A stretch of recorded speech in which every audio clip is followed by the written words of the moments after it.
get a certificate. Thank you for your cooperation.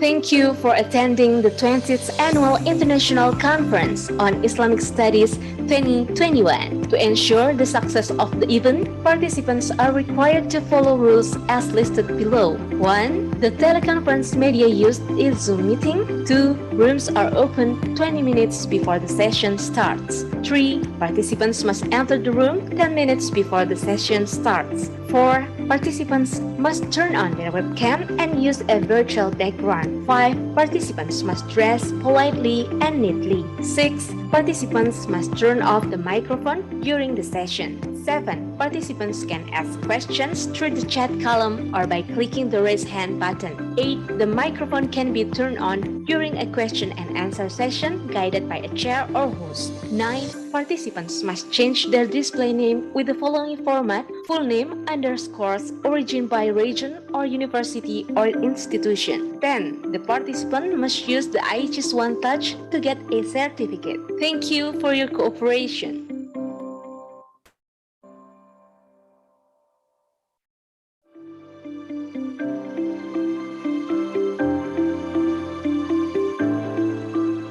Thank you for attending the 20th Annual International Conference on Islamic Studies 2021. To ensure the success of the event, participants are required to follow rules as listed below. 1. The teleconference media used is Zoom meeting. 2. Rooms are open 20 minutes before the session starts. 3. Participants must enter the room 10 minutes before the session starts. 4. Participants must turn on their webcam and use a virtual background. 5. Participants must dress politely and neatly. 6. Participants must turn off the microphone during the session. 7. Participants can ask questions through the chat column or by clicking the raise hand button. 8. The microphone can be turned on during a question and answer session guided by a chair or host. 9. Participants must change their display name with the following format: full name, underscores, origin by region or university or institution. 10. The participant must use the IHS One Touch to get a certificate. Thank you for your cooperation.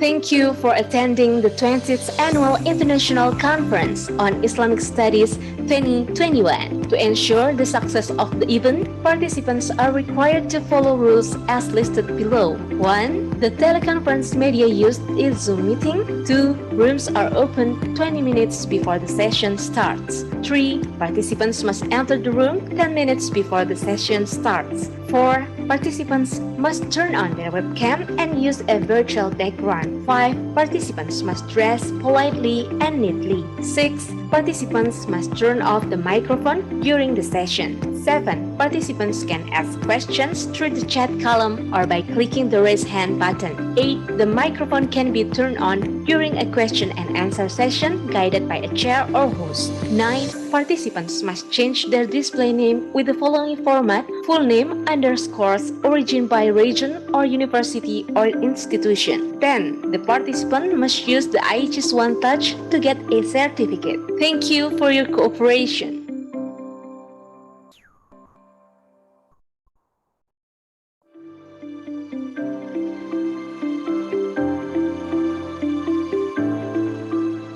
Thank you for attending the 20th Annual International Conference on Islamic Studies 2021. To ensure the success of the event, participants are required to follow rules as listed below. 1. The teleconference media used is Zoom meeting. 2. Rooms are open 20 minutes before the session starts. 3. Participants must enter the room 10 minutes before the session starts. 4. Participants must turn on their webcam and use a virtual background. 5. Participants must dress politely and neatly. 6. Participants must turn off the microphone during the session. 7. Participants can ask questions through the chat column or by clicking the raise hand button. 8. The microphone can be turned on during a question and answer session guided by a chair or host. 9. Participants must change their display name with the following format: full name, underscores, origin by region or university or institution. 10. The participant must use the IHS One Touch to get a certificate. Thank you for your cooperation.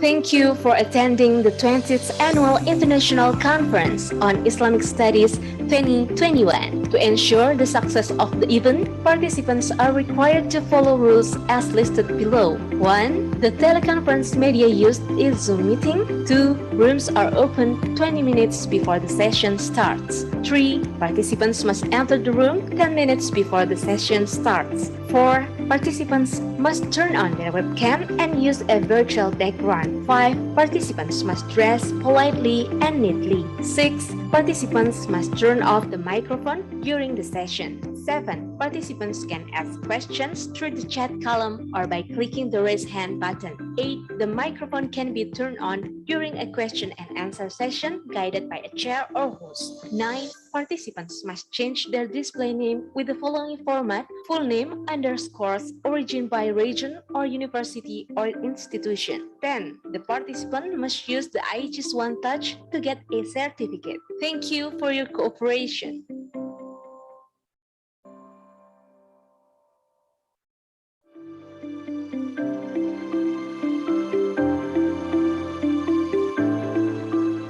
Thank you for attending the 20th Annual International Conference on Islamic Studies 2021. To ensure the success of the event, participants are required to follow rules as listed below. 1. The teleconference media used is Zoom meeting. 2. Rooms are open 20 minutes before the session starts. 3. Participants must enter the room 10 minutes before the session starts. 4. Participants must turn on their webcam and use a virtual background. 5. Participants must dress politely and neatly. 6. Participants must turn off the microphone during the session. 7. Participants can ask questions through the chat column or by clicking the raise hand button. 8. The microphone can be turned on during a question and answer session guided by a chair or host. 9. Participants must change their display name with the following format: full name, underscores, origin by region or university or institution. 10. The participant must use the IHS One Touch to get a certificate. Thank you for your cooperation.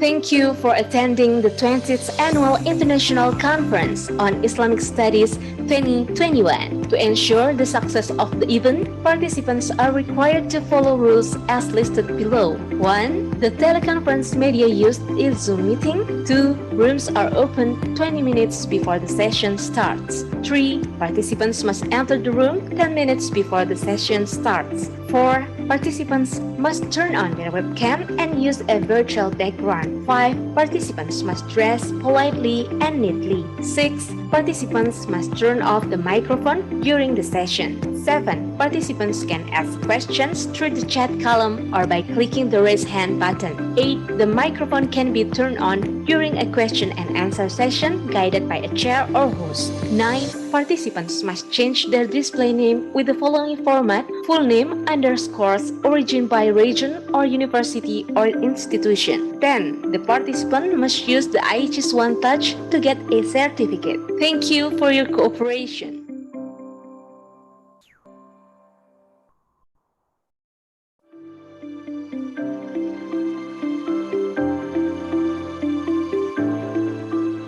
Thank you for attending the 20th Annual International Conference on Islamic Studies 2021. To ensure the success of the event, participants are required to follow rules as listed below. 1. The teleconference media used is Zoom meeting. 2. Rooms are open 20 minutes before the session starts. 3. Participants must enter the room 10 minutes before the session starts. 4. Participants must turn on their webcam and use a virtual background. 5. Participants must dress politely and neatly. 6. Participants must turn off the microphone during the session. 7. Participants can ask questions through the chat column or by clicking the raise hand button. 8. The microphone can be turned on during a question and answer session guided by a chair or host. 9. Participants must change their display name with the following format: full name, underscores, origin by region or university or institution. 10. The participant must use the IHS One Touch to get a certificate. Thank you for your cooperation.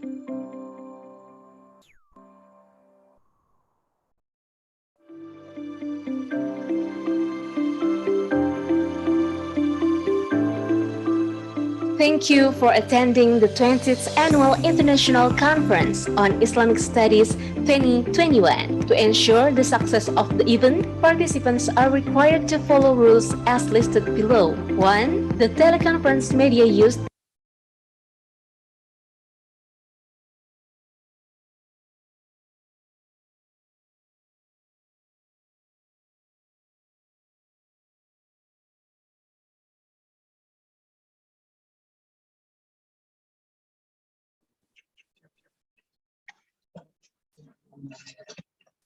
Assalamualaikum warahmatullahi wabarakatuh. Good morning, everybody. Well, today we would like to discuss some issues on the interreligious dialogue in Indonesia, and our panel today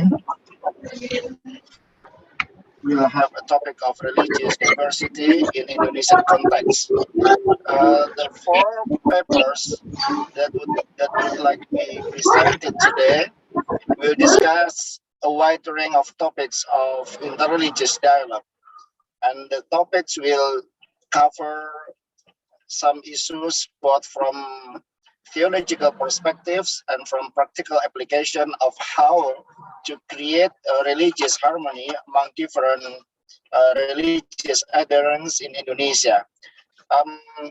I am Zainal Mutakin, the chair of this panel, and we have four presenters.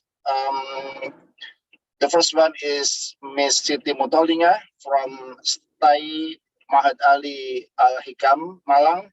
And the second one is Ms. Mambaul Ngadima from IAIN Ponorogo.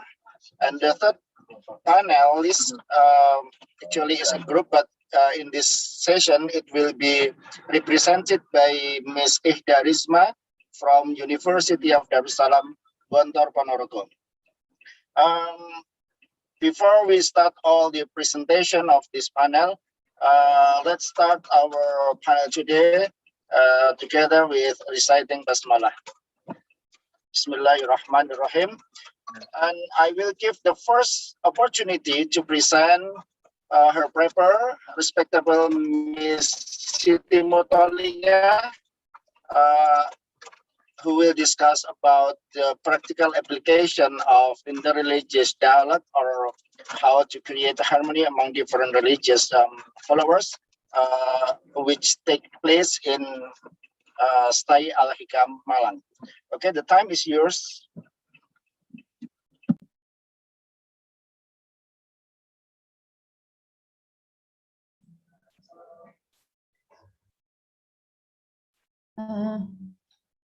Okay, thanks for the occasion from Mr. Zainal Mutakin. Please can show my PowerPoint.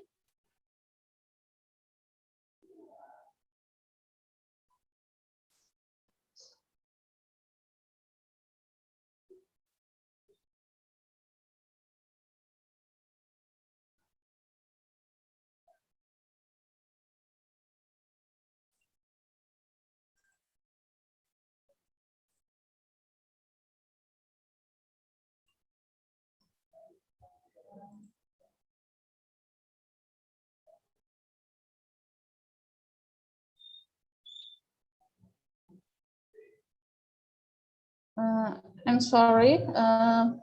I can share my PowerPoint.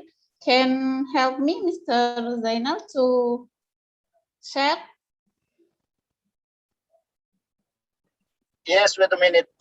Okay.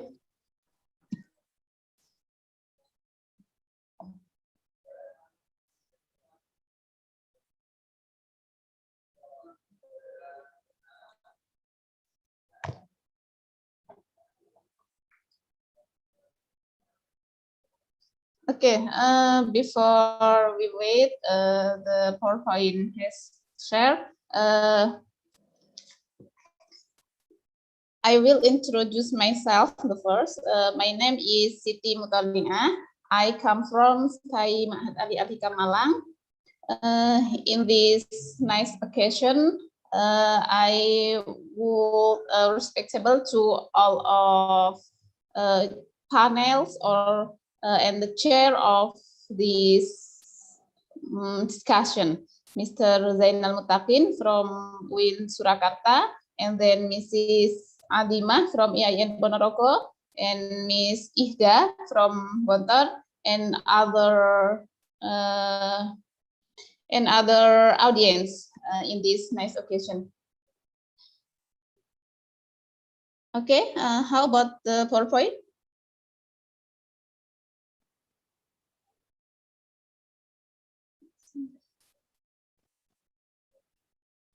Okay.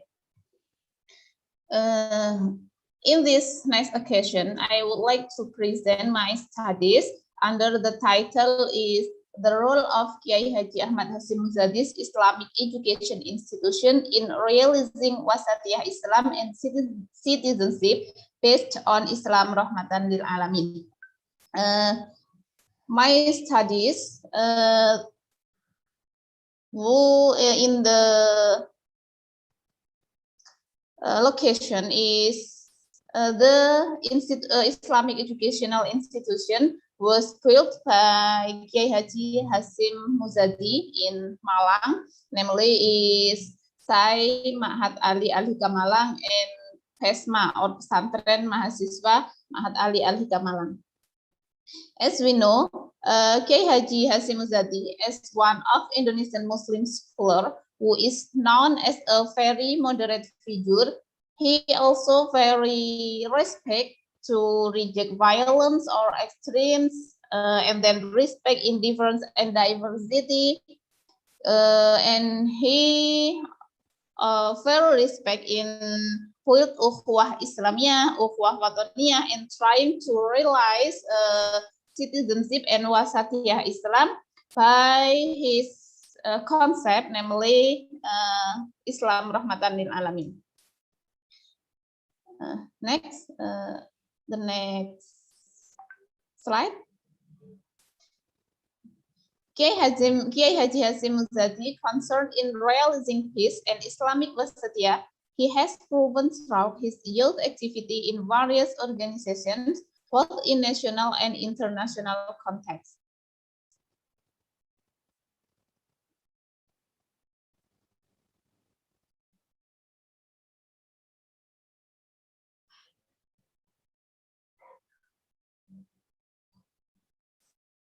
And also, Kiai Haji Hasyim Muzadi played an active role in the same organization, namely the first is Nahdlatul Ulama, and in international, he participated in the World Conference on Religion for Peace or WCRP, and he has asked to become the president of WCRP. And in addition, he also took the initiative in establish the International Conference of Islamic Scholars or ICIS, not ICIS of this agenda, but ICIS. Okay, as we know, Kiai Haji Hasyim Muzadi, he is not only known as an original figure and an activist, but more than he is a complete figure of the Kiai and educator. So he built the Islamic educational institution, namely Pesantren Mahasiswa Al-Hikam, and then Sekolah Tinggi Agama Islam Ma'had Ali Al-Hikam. There are two places, the first in Malang and the second in Depok. From this educational institutional, I would like to know the first is how is the concept of Wasatiyah Islam and citizenship, which was initiated by Kiai Haji Hasyim Muzadi. And the second, I would like to know how is the contribution of Kiai Haji Hasyim Muzadi Islamic Educational Institution in realizing Wasatiyah Islam and citizenship. Okay, the research method, the first, this is a case study and with the data collection by observation, interview, and documentation. And the data analyze, the process, the first is collection, and then presentation, condensation, and conclusion. Okay, next.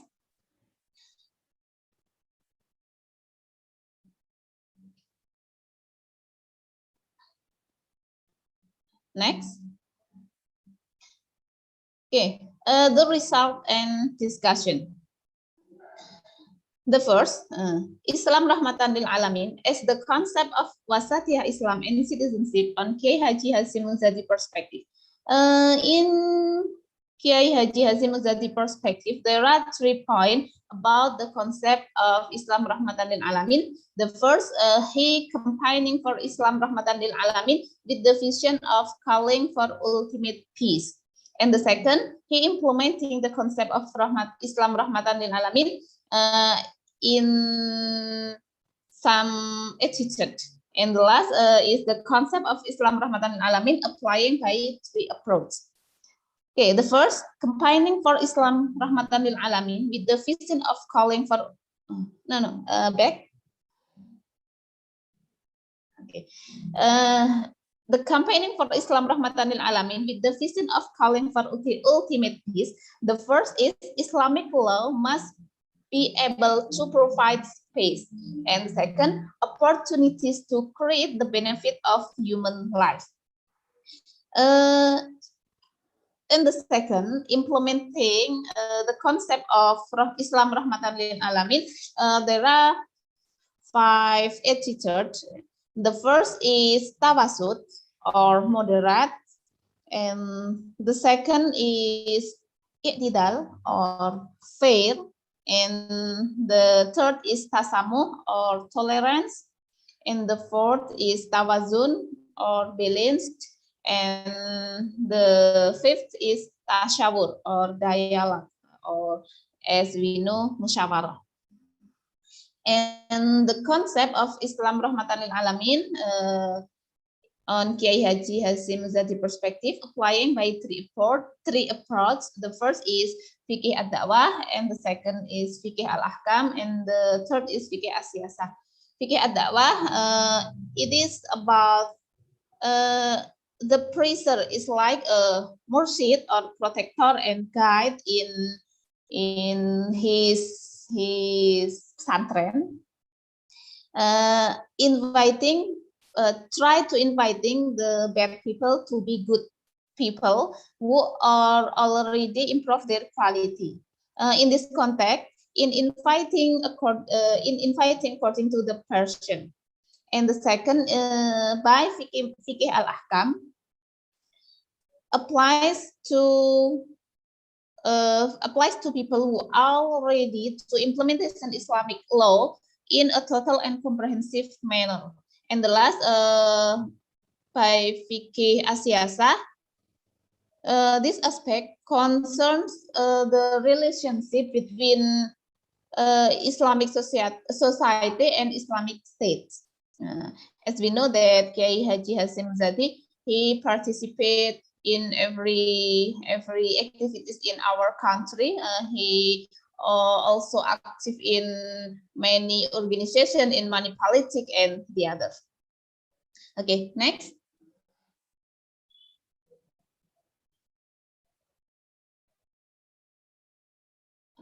Next.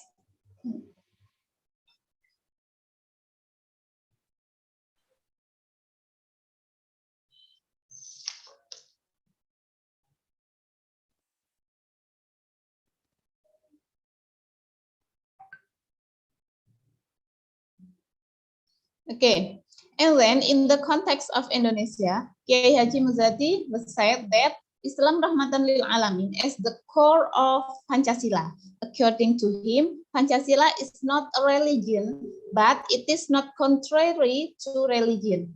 Pancasila is not a root, but a meeting point between many root differences, different religion, ethnicity, culture, language, and the other in our country. Only can unite this difference by Pancasila. Okay, the next. The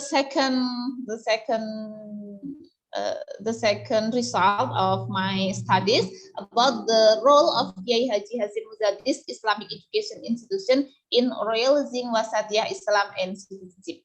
The first, the implementation of Islamic education based on Islam Rahmatan lil Alamin at Pesantren Mahasiswa and STAIMA or STAI Ma'had Ali Al-Hikam Malang. And the second is established patriotic student.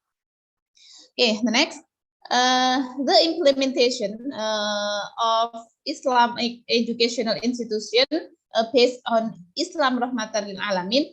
There are some forms of the practice of Islamic education are based on teachings of Islam Rahmatan lil Alamin.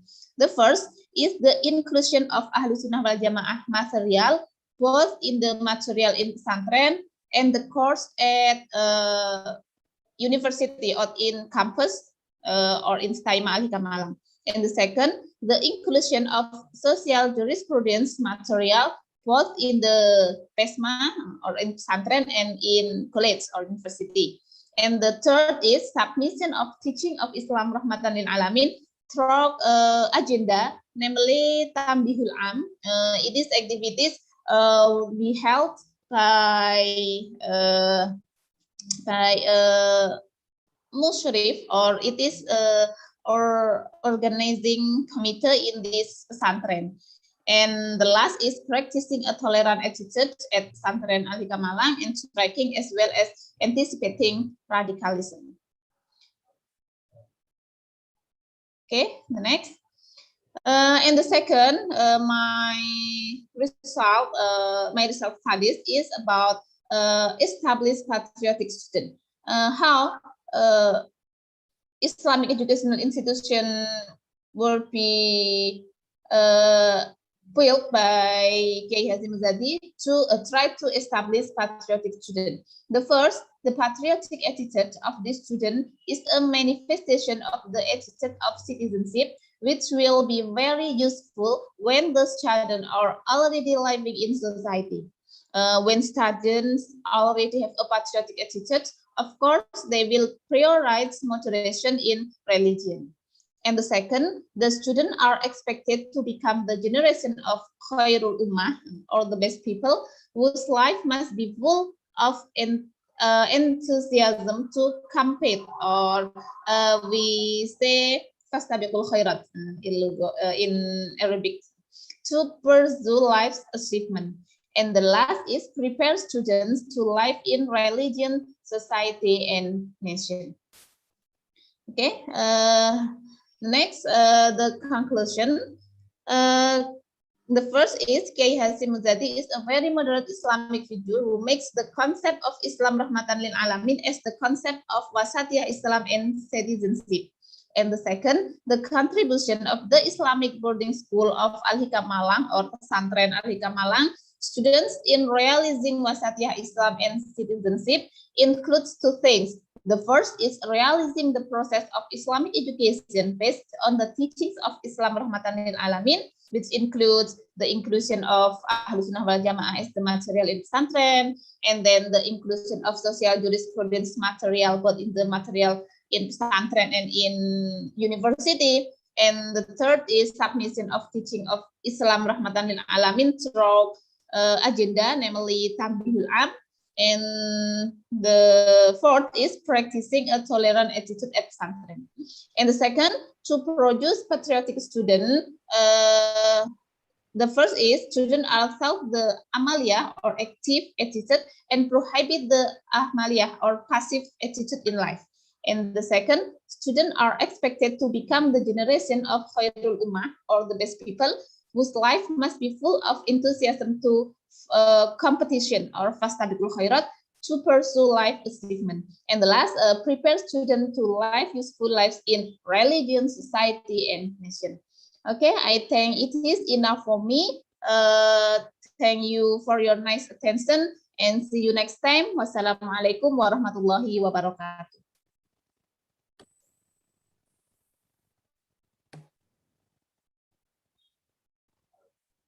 Waalaikumsalam warahmatullahi wabarakatuh. Thank you, Ms. Siti Muttalingah. You have a very interesting topic in your paper, which discuss the contribution of both Kiai Haji Hasyim Muzadi and Stai Al-Hikam Malang in developing inclusive and moderate Islam, both for Indonesia citizen and also for the students. Yes. Participants, please keep your question for her last. In the last session, we will have discussion. And now I would like to invite Ms. Mambaul Ngadimah from IAIN Ponorogo to present her paper. Time is yours.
Sorry, have you unmuted your speaker? Because I can't hear you. Okay. Can you hear my voice? Yes, Hello? it's clear. Yeah, please. It's clear now. Okay, thank you. Honorable all of Board of ITIS 2021 on University Raden Said Surakarta, respectable Chair, Mr. Zainal Mutakin, all of panelists and audience, especially all of my students from IAIN Ponorogo. In this occasion, I want to expose my research about Javanese Islam between orthodoxy and maintaining the identity on Majelis Pesona Ilahi Indonesia. In the second, okay,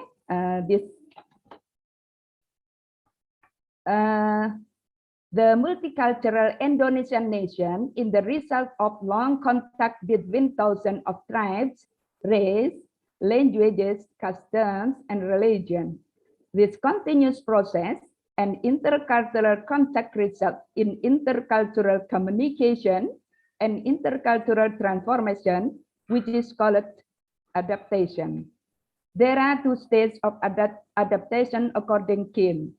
In the one, cultural adaptation. It is about the socialization and enculturation. And the second, cross-cultural adaptation. A part of cross-cultural adaptation is acculturation, deculturation, and assimilation. The third, sir.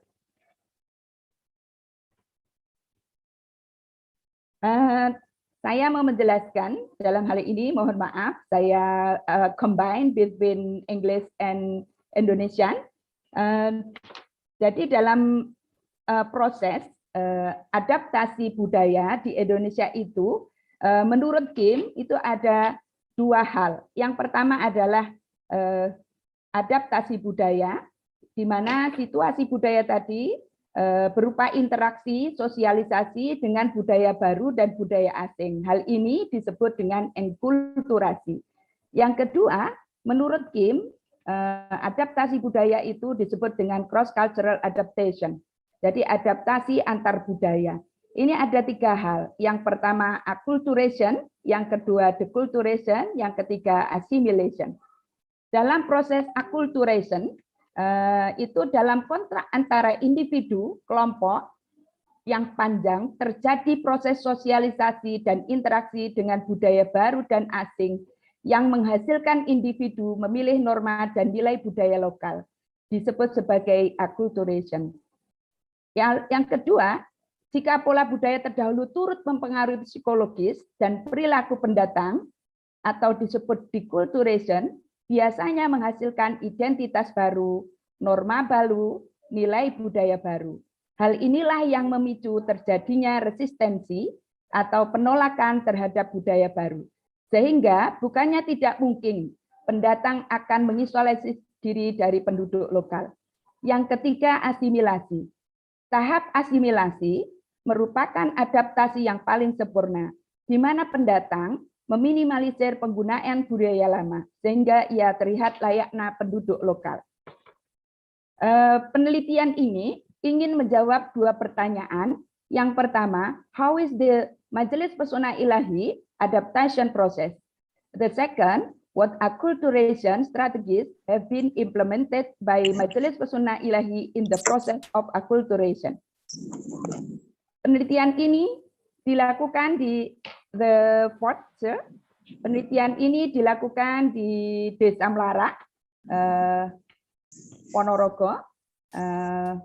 Before I expose my result, I want to expose literature review.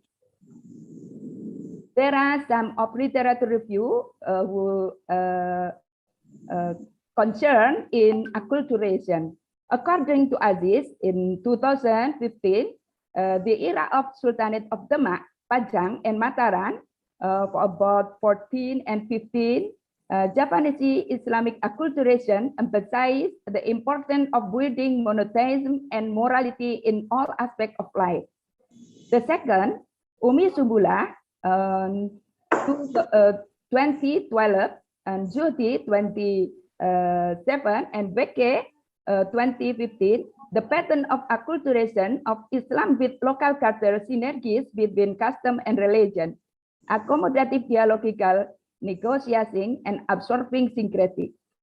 According to Ali Humaidi, on 2013 and 2014, acculturation of Islam with local wisdom will run in balance, harmony, if the population is ethnically balanced, and there are common space to interact with each other and collaborate in various culture communities. And the last, the literature review shows several patterns of acculturation of Islam, Japanese, or local culture, including accommodative, dialogical, negotiable pattern, the result of mechanism of cultural process or of harmonious life, moderate behavior, and peaceful community spirit. The second, absorbing syncretic pattern, produce a mixture of cultural values that are syncretism. If in the process of cultural transformation, there are no common space in cross-cultural encounters, it will cause a serious rejection and social conflict. Di sini saya menjelaskan, dari hasil beberapa literatur review menunjukkan bahwa apabila proses akulturasi itu tidak ada media untuk saling berbagi, saling berkomunikasi, saling bersosialisasi, maka adaptasi terhadap budaya itu kemungkinan ada penolakan dan bahkan bisa menyebabkan terjadinya konflik. Termasuk salah satunya adalah pada kasus Majelis Pesona Ilahi di Melarak Ponorogo ini. Okay, the method. This ethnographic qualitative research was taken from field data with focus on the Studi on Local Sufi Community Majelis Pesona Ilahi. In-depth interviews, extended observation, and documentation were conducted to obtain data on the adaptation process and acculturation study carried out by Majelis Pesona Ilahi in maintaining the values of Sufism. Ahlus Sunnah wal Jamaah in culturation and strengthening the identity of Indonesian nation. Interactive analysis was used to examine Majelis Pesona Ilahi acculturation strategy. According to theory of psychologist John Widaf Berry, there are two models of acculturation. First, the retention in minority individuals to original character, namely by maintaining identity. The second, retention of dominant or host group. This results in four acculturation strategies, namely assimilation, separation, integration, and marginalization.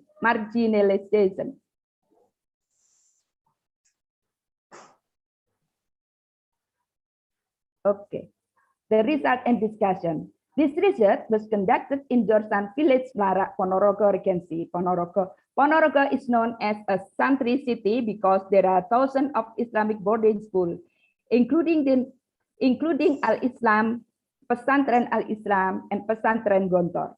The majority of population is Ahlus Sunnah wal Jamaah An-Nahdiyah, which priorities Syariah, normative or fiqh institution. They are clean from superstition and Puritan, and pious behavior outward and spirituality, rejecting the mixing of Islam Javanese culture.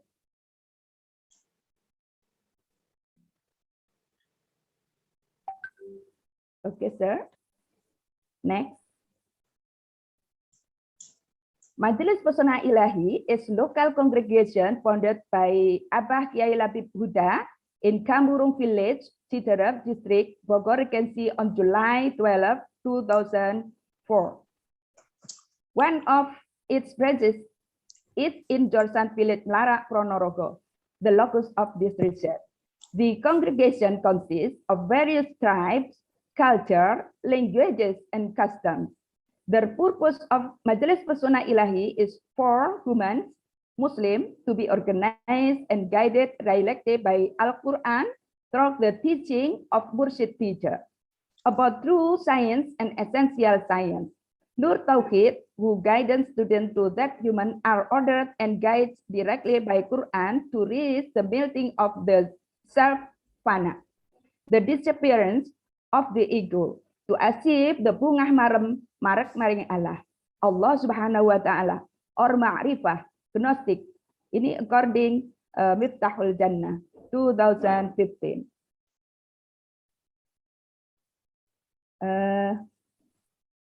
Please, sir. Hello, sir. The PPT. The result and discussion. Majelis Pesona Ilahi teaching, which are close to Gnosticism, are considered to deviate from Islamic orthodoxy because they are acculturative to Japanese culture and cosmology so that they become widely discussed in the community, academic, and the Indonesian Ulama Council, MUI Ponorogo Regency from 2010 and 2070.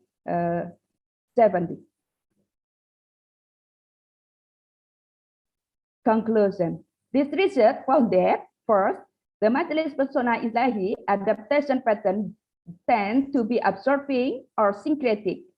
The model of culturation absorption in the Javanese group is more dominant in the aspect of Gnosticism or Ma'rifah. In the concept of bungah, maring Allah, or remaining istiqomah, husnudon to Allah in any condition, fana, melting with Allah, social sector with the understanding that Gus Labib Udab, as true teacher appointed by the Prophet of Muhammad Sallallahu Alaihi Wasallam to establish justice on earth. The Majelis Pesona Ilahi congregation must obey all the teaching of the Mursyid teacher in carrying out the Sharia and processing the Batinia, as well as social charity. High, the dialogue adaptation pattern of Islam identity is dominant in the aspect of normativity or of normativity. All students behave must comply with the provision of Islamic law in the term of Ubudiyah Mahdoh and Ghairu Mahdoh.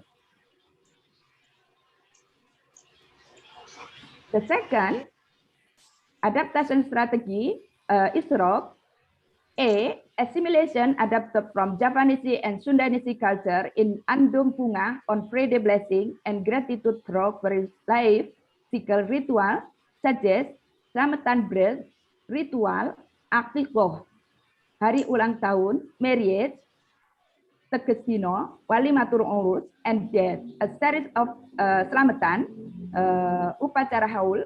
The style of dress is robe, koko, sarung, surjan, and kebaya. Birth, marriage, death. And B, separation as a form of individual appreciation for the diversity of ethnicity, race, language, and culture is carried out through the adaptation of national culture on the commemoration of the Independence Day of the Republic of Indonesia and the whole ceremony. C, integration is carried out by internalizing moderate Islamic values in theology of Ahlus Sunnah wal Jamaah an-Nahdiyah. D, marginalization of Majelis Pesunnah Ilahi by proclaiming its identity as an essential Islamic group that emphasizes harmony in normative piety and Gnosticism. It is the last of my PPT, and I have a closing statement. Please, the last. According to me, menurut saya keberagamaan Indonesia yang bermacam-macam khususnya perilaku masyarakat Muslim itu merupakan berkah, dan itulah sebenarnya yang menjadikan bangsa Indonesia itu menjadi bangsa yang memiliki toleransi, yang kedua menjadi bangsa yang memiliki kebersamaan atau kegotong royongan. Untuk itu, menurut saya, local wisdom is the treatment of the notion. It is important to understand each other, ways to build a safe and peaceful life. Okay, that's all my presentation. Thank you for all audience. Wassalamualaikum warahmatullahi wabarakatuh.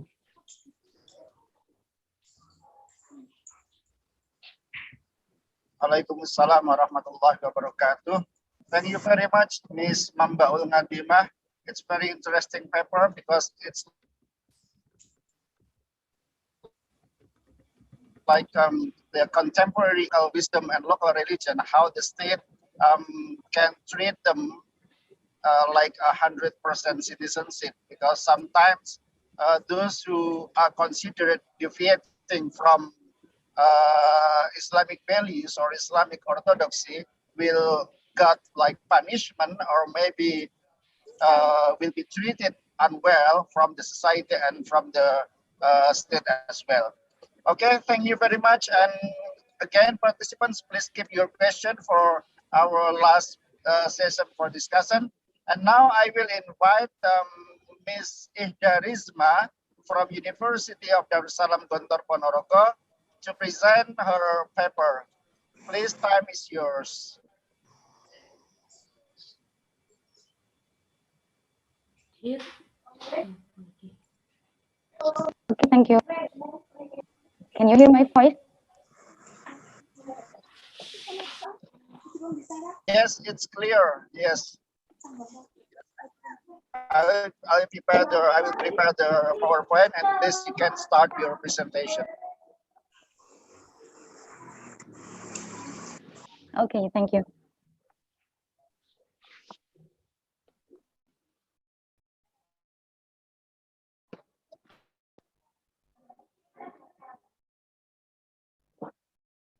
Okay, for waiting, for showing PowerPoint, I want to introduce myself first.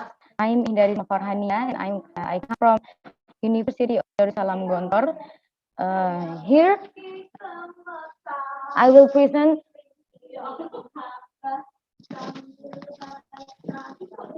Yes. Here, I'm sorry.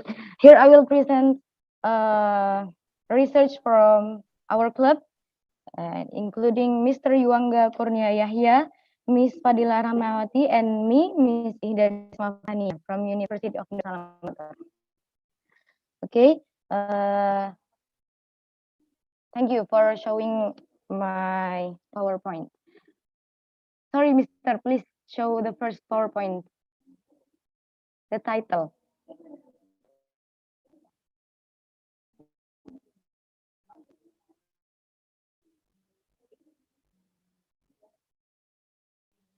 Okay, now I will present the PowerPoint by title Respecting Other Religions Adherents, Ahsoka, Vedic, and Islamic Teaching.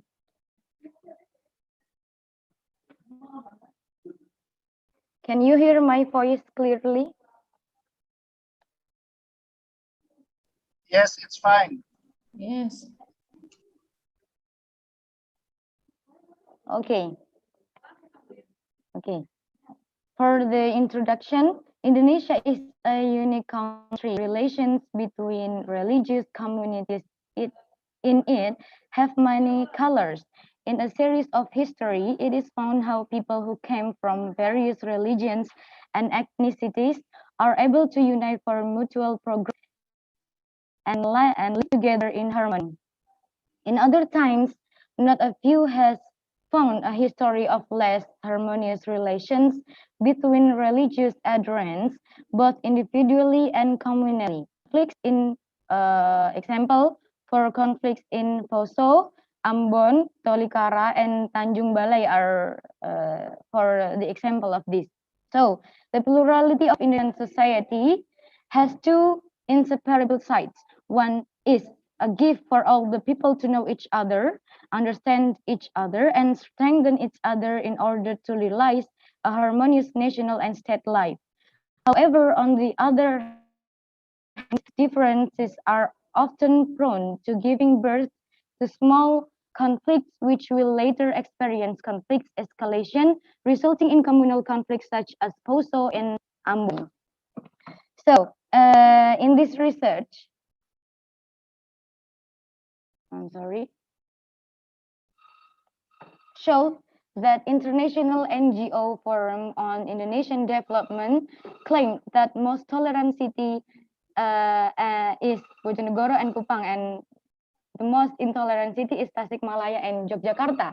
And this is one of great homeworks of the Indonesian people, that Indonesian people is able to improve tolerance between religious communities.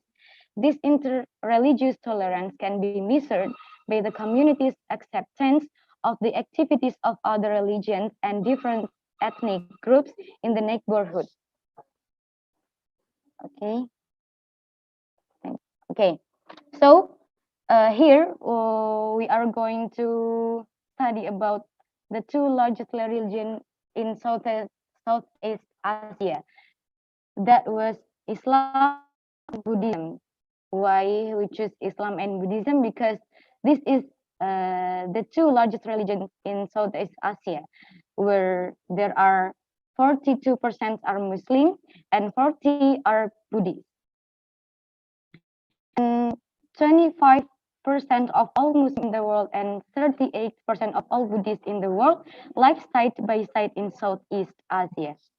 Okay, sorry, Mister, for the next. Okay, next, we're going to common word.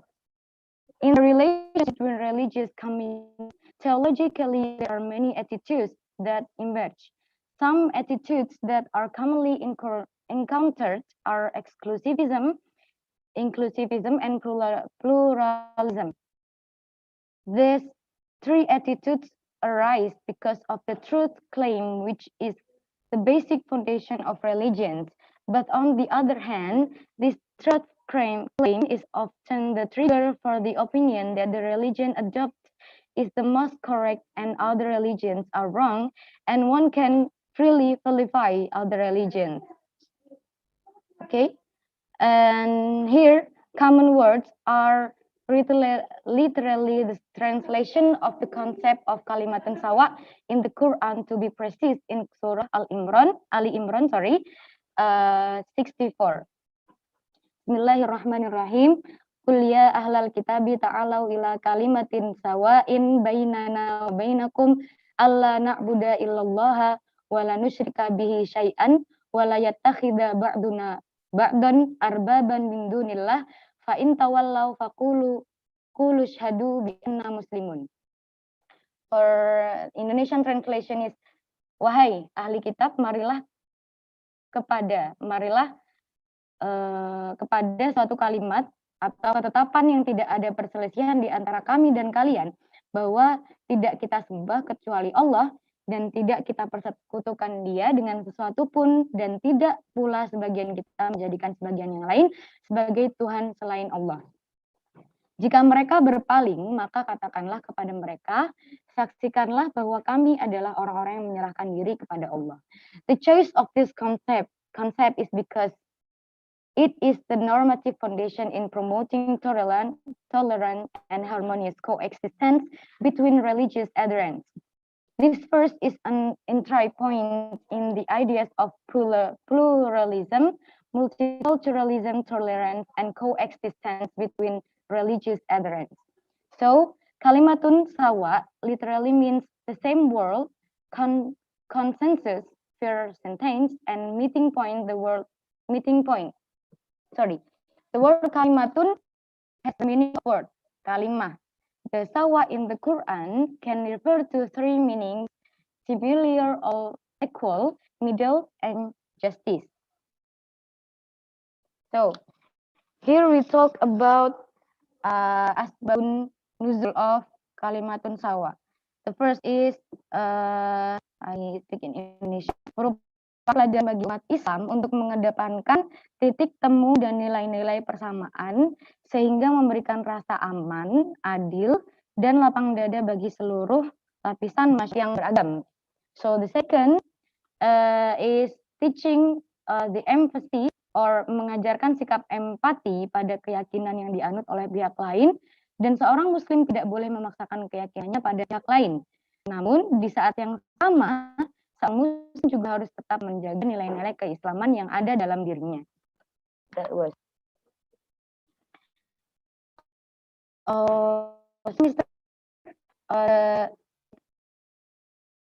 PowerPoint before this.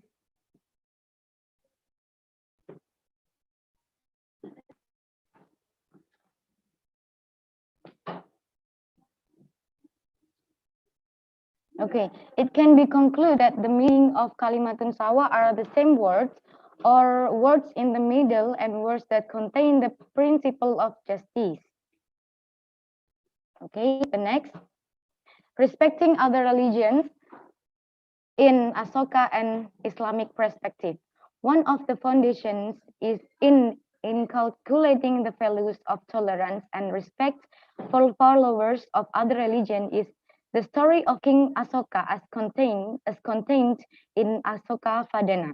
Asoka Vadana is a text that contains Divya Vadana, or divine narrative in Sanskrit, and tells of events in the past but is related to life in the future. Asoka was a king who ruled Mauryan around this period. An important position in the history of the development of Buddhism in the world.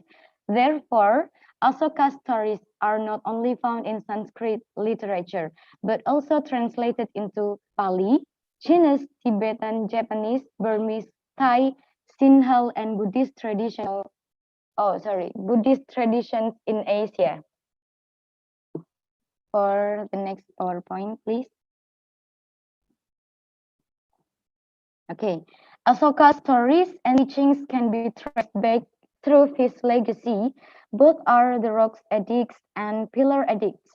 Rocks edicts are stones carved and contain the king's orders or teachings to his people. They are 14 rocks edicts. In addition, other relics can be found in 2 pillar edicts and supplemented by minor rocks edicts and minor pillar edicts. Okay, I will read for the text of this script. We call this prasasti Asoka. Janganlah kita menghormati agama kita sendiri dengan mencela agama orang lain. Sebaliknya, agama orang lain sebaiknya dihormati atas dasar tertentu.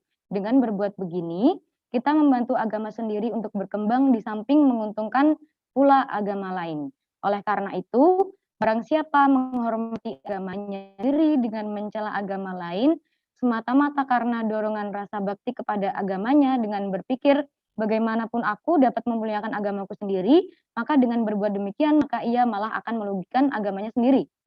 Oleh karena itu, toleransi dan kerukunan umat beragamalah yang dianjurkan dengan pengertian bahwa semua orang selain mendengarkan ajaran agamanya sendiri, juga bersedia untuk mendengarkan ajaran agama yang dianut orang lain.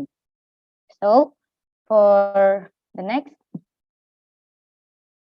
this teaching is one of the pillars and foundation of Buddhists in spreading tolerance towards followers of other religions. Respect in the treating followers of the other religion. This respect does not necessarily make Buddhism low and despicable in front of them, but instead makes Buddhism more honorable, and those who do it also honor because they have practiced Dhamma and spread the teachings of love to their fellow human beings. Okay, in Surah Al-An'am, verses 108 until 109, it is stated that the prohibition that was conveyed directly by Allah to Muslims. The first contains a prohibition against cursing the gods worshipped by followers of other religions. Ibn Kathir, his tafsir, states that this verse is a prohibition on the messenger of Allah and those who believe rather than insulting the idols of the polytheists. Even though in such an act there is maslah, the mafsadah that follows is greater, namely giving polytheists an opportunity to insult Allah, the God who is worshipped by God who is worshipped by believers. Asbabun Nuzul first is also became Muslims insult the gods of infidels, so that they retaliate with insults and insults that exceed the limit against the God of believers. So, sorry, Mister, for the next. Okay. For the next slide, please. Okay. Humans have a nature to regard sacred and glorify what they do and believe. When they worship something, they think it is right and good. What they worship and the way that they worship and sanctify it is something they believe to be true. Therefore, when someone from a different religion comes and denounces the truth that they believe in, then they will not remain silent. Just a Muslim would do the same. A similar analogy is used in one of the authentic hadith. He said that one of the cursed acts is a child insulting his parents. This prohibition does not only prohibit a child from insulting his parents directly, but also indirectly. What is meant indirectly is that when a child insults his friend's parents and his friend's retaliates by insulting his parents, then indirectly the child insults his own parents. It can be concluded that when someone insults what is believed to be true by others, he is actually opening up opportunities for the other party to insult what he believed to be true. Okay. This is what is referred to as the sacred and profane concept of a religion.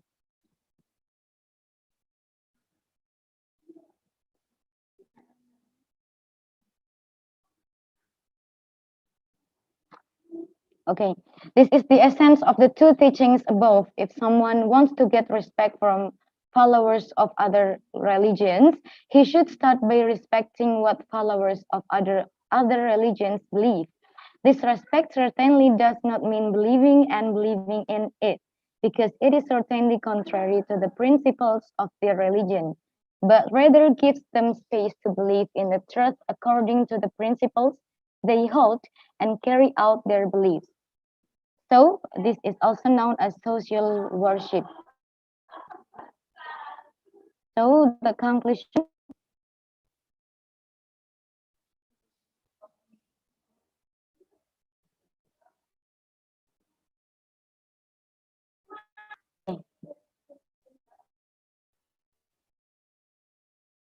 the conclusion of this research is that Islam and Buddhism are two religions that have different traditions. However, every belief and religion has a meeting point with other religions, which are then referred to as common words or common platforms. Both religions agree that glorifying one's own religion must start from respecting other religions. This respect is in order to foster harmony and harmony in life together. The teachings spread by King Asoka have similarities with the teaching of Islam, namely that it's enough for a person to insult his own religion when he insults other religion. From here, respect for adherents of other religion is an obligation for Muslims and Buddhists before they want respect for followers of other religions. Okay, maybe until here my presentation for this morning. Thank you for your time, and wassalamualaikum warahmatullahi wabarakatuh. Waalaikumsalam warahmatullahi wabarakatuh. Thank you, Ms. Eda Rizma, for the fascinating presentation. And I remember that one of the keys to build harmony in the religious dialogue is to find out the common words between different religions.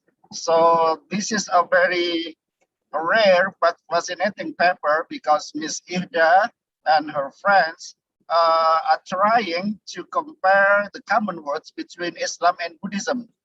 So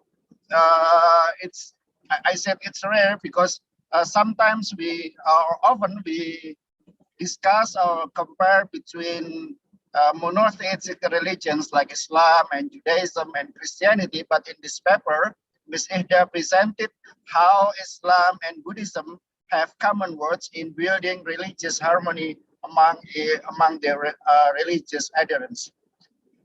Okay, thank you for the participants who are joining us today. I counted that there are like 150 people are joining us today. It's very, very interesting. It's very honor for us. Then we will come to the discussion in the last session. And before we come to the discussion session, I will present my own paper on the comparison between Islamic mission and Christian mission.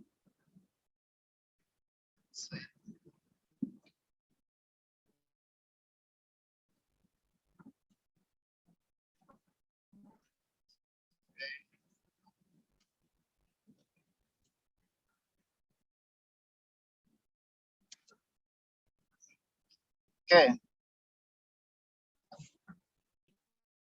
I give my title, Rethinking Islamic and Christian Mission.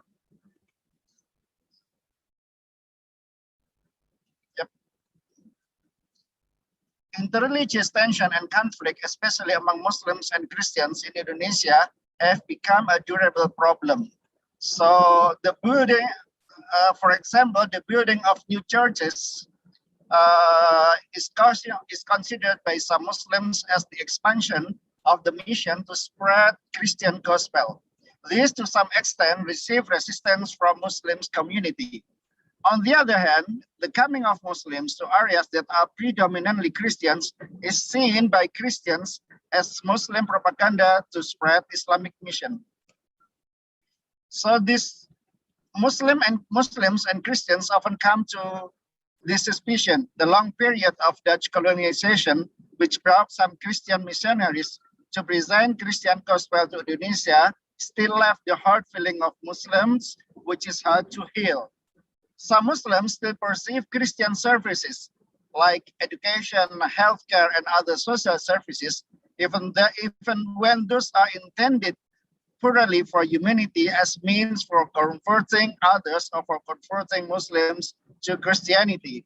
Meanwhile, some Christians view the will to implement Islamic Sharia in public life by some Muslims or Muslim organization as an effort to Islamize Indonesia and a threat for religious freedom for minority groups like Christianity. So the problem to me roots on the nature of both Islam and Christianity as missionary religions. Both perceive universal characteristic of their religions, which is the right and unique religion, the only way of salvation, and the only God's revelation. Thus, adherents of both religions believe to have rights to make any attempt to save and invite other people coming and converting to the religions. So because the only salvation is ours, so other people have to come to us to be saved. This feeling manifests in Islam in its doctrine of da'wah and in Christianity of mission. So this paper will mainly figure out, first, is there any possibilities of the reinterpretation of religious texts on the doctrine of mission from the perspective of Islamic and Christian theology? And the second one, how can the reinterpretation of those religious texts redefine the doctrine of mission and transform it to help overcoming some of the humanity problems in Indonesia? So I would like to come to the theoretical framework. Da'wah roots from Arabic word da'a. The verb literally means call, shout out, or pray. In Islam, da'wah is an activity to call humans coming into the way of God. This is the key, the way of God, sabili rabbik, so that humans can be saved both in the world and especially in the next life. Da'wah is considered an obligation for every Muslim. Like Quran 16 and Nahl 125 reads, call to the way of Lord with wisdom and goodly exhortation, and argue with them in the best manner. Surely the Lord knows best him who strays from his path, and he knows best those who go right. Or in other words, like in Quran chapter 3, Al Imran 104 reads, and from among you there should be a party who invite to good and enjoin the right and forbid the wrong. And these are they who are successful. So there are two objects of da'wah. The first is da'wah to internal Muslim society. The internal da'wah aims to always keep Muslims performing good, avoiding evil, and believing in God. The second is da'wah to religious others. It is an oral and attitude effort to call and persuade humans to embrace Islam as a religion. And the second one, we come to the doctrine of Christian mission. In the Christianity, mission is mostly focused on Matthew Gospel 18:20, which read, and Jesus came and said to them, all authority in heaven and on earth has been given to me. Go therefore and make disciples of all nations, baptizing them in the name of the Father and of the Son and of the Holy Spirit, teaching them to observe all that I have commanded you. And behold, I am with you always to the end of the age.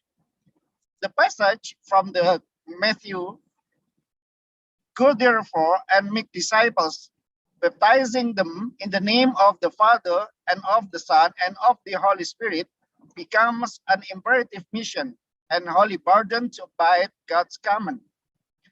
Their mission is understood as the Great Commission for every follower of Jesus to Christianize other people wherever and whenever come the possibilities.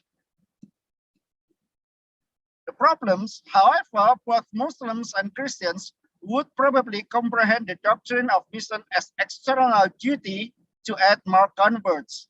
In Islam, da'wah is understood to Islamize all humankind so as to create an Islamic society.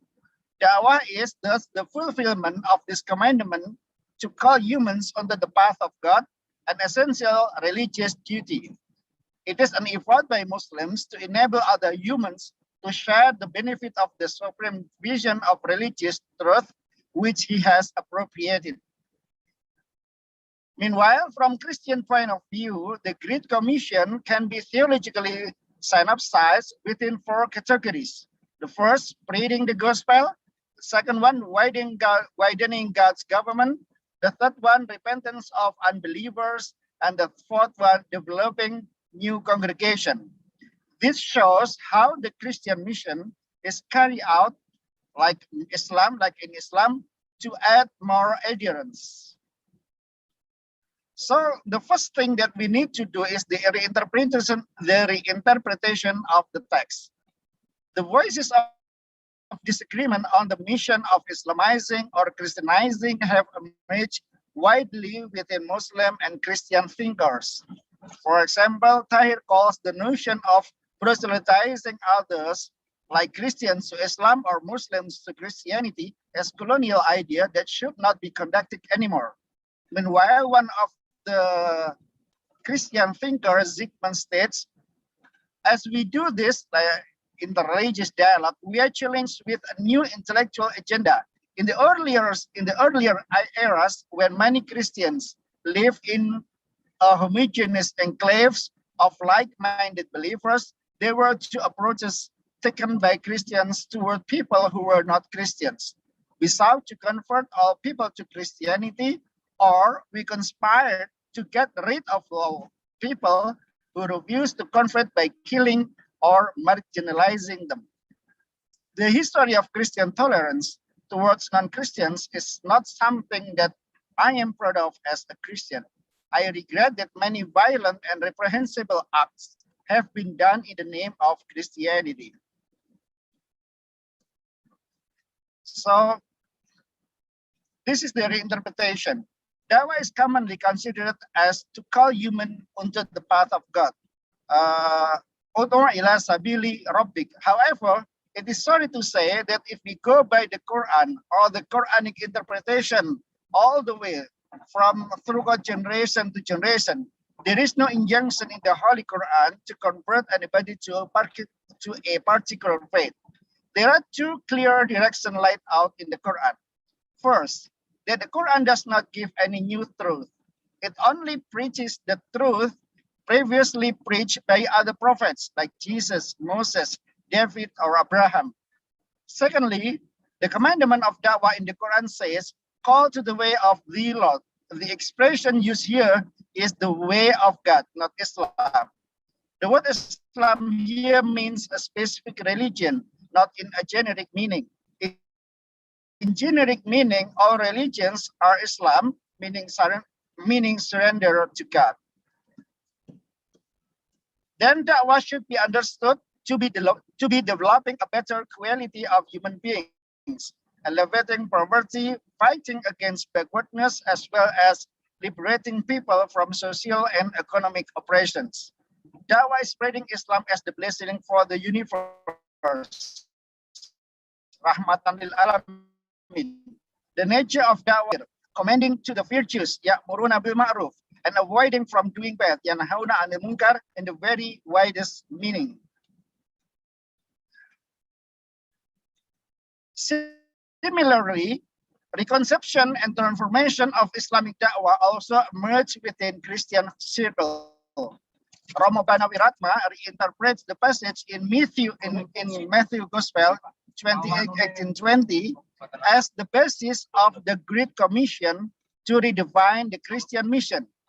The passages have three main ideas. First, to make disciples. Second, to baptize. The third, to teach Jesus' command. And then Romo Bana reinterprets these three aspects of the passages as below. First, to make disciples doesn't mean adding more Christians in numbers. To be Jesus' disciples means to accompany those whom Jesus loved, namely the poor and the oppressed. Second, baptize is a formal initiation to become Jesus' disciples. However, to be baptized means not only a formal initiation, but must be understood as conducting the Father's will in heaven, like in the Matthew 7:21. To be baptized thus means to be fruitful to others. Like in Matthew 7:17, it says, even so every good tree brings forth good fruit, but a corrupt tree brings forth evil fruit. The last message of the passage is teaching Jesus' command. Bana Wiratma explains that Jesus' command, among others, is known as the Golden Rule, which reads, whatever you wish that others would do to you, do always to them, like in Matthew 7:12. Another command is known as two virtues law. You shall love the Lord your God with all your heart, with all your soul, and with all your mind. This is the first and great commandment, and the second is like, you shall love your neighbor as yourself. Matthew 22:37-39. Furthermore, Bana Wiratma also refers to the Jesus' last sermon. Whatever you did for one of the least of these brothers and sisters of mine, you did for me. Matthew 25:40. Meanwhile, whatever you did not do for one of the least of these, you did not do for me. Matthew 25:45. Those teaching Jesus' commandment is being helpful to those in need, the poor and the oppressed, whom Jesus loved and fought for. Transformation of da'wah and mission. The growing discussion of interreligious dialogue should become an ethical imperative. Humanity today faces a broad, menacing array of ethical problems that threaten us all, and that therefore can be resolved only through the collaboration of all nations, races, religions, and cultures. The necessity of interreligious dialogue is best expressed in the famous announcement of Hans Kung. There will be no peace among nations unless there is peace among religions. There will be no peace among religions unless there is greater, more effective dialogue among religions. Kung is calling for an interreligious dialogue that will facilitate not only interreligious tolerance, but also interreligious action. Not only the ability to live together in harmony, but also the ability to work together in order to change this world. Religions of the world must make their contribution to the common ethical challenges facing humanity, and they must do so individually by looking into the treasures of their own tradition and collectively through dialogue and cooperation with other traditions. Instead of competing each other to add more adherents quantitatively, Muslims and Christians should come and work together to help overcome the problems of humanity. The first step to be taken is redefining the theological concepts of da'wah and mission as explained previously. The next step is coming to dialogue to find a platform for interreligious cooperation. Global ethic as proposed by Kung reaches out to all religious believers to show the commitment to working for the world and humanity. All religions meet each other in the same responsibility for the preservation of the world and the people living on it. Global ethic is not meant to make all religions become one. This is important. Global ethic is not meant to make all religions become one. It also avoids to unify religious dogma and doctrines into a new religion. It is a collective commitment to improving the quality of life of all human beings. Furthermore, it needs practical cooperation to overcome problems of poverty, education, gender inequality, environment, and social injustices. All those problems also within the community of religions are united to overcome those problems. Parts of humanity will improve. This is not to say that interreligious cooperation only affects to those within religious communities. It also has to reach out to those who have no faith or religions. Global ethic talks to humans, not only to religious mission. The concept of Islamic Dawah and Christian mission, which is derived from scriptural texts, in fact, call for Muslims and Christians to follow God's path, namely universal virtues and goodness. However, the interpretation of those doctrines in general is understood Abrahamic and Christian teachings. They have different faiths or religions, or because they are unbelievers, they will not be saved. So the only salvation, or they have to be saved by coming into or converting to our own religions.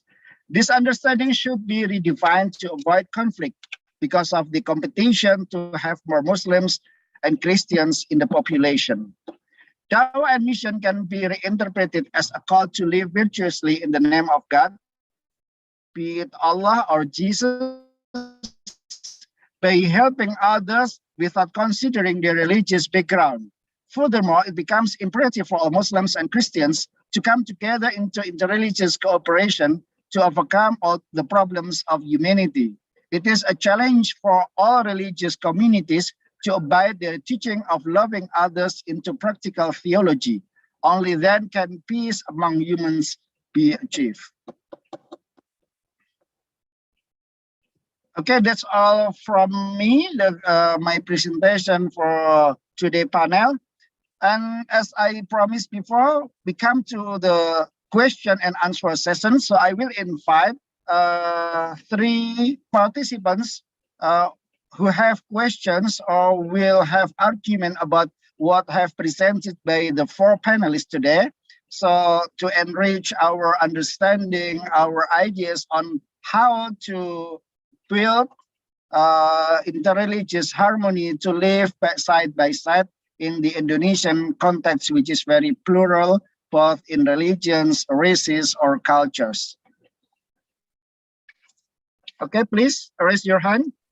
From Zayini. Yes. Yes, Yep. thank you. Okay, please. Yeah, thank you for this opportunity. Please introduce yourself. Yes, I am Zaini Rustamta from IAIN Ponorogo. The discussion today is very interesting, and I am very interested with Mrs. Mama Aldimah. The Mr. Mama Aldimah research about Sona Ilahi, because it is near from my village, and we see that most of the surrounding community refuse their existence. So because they teach a bit unusual habit especially in worship. According to Mrs. I want to know, according to Mrs. Mama Aldimah, what have they do in order the community accept their existence? Okay, thank you. Okay, thank you. And I will invite the second second participant to raise your hands if you have any questions.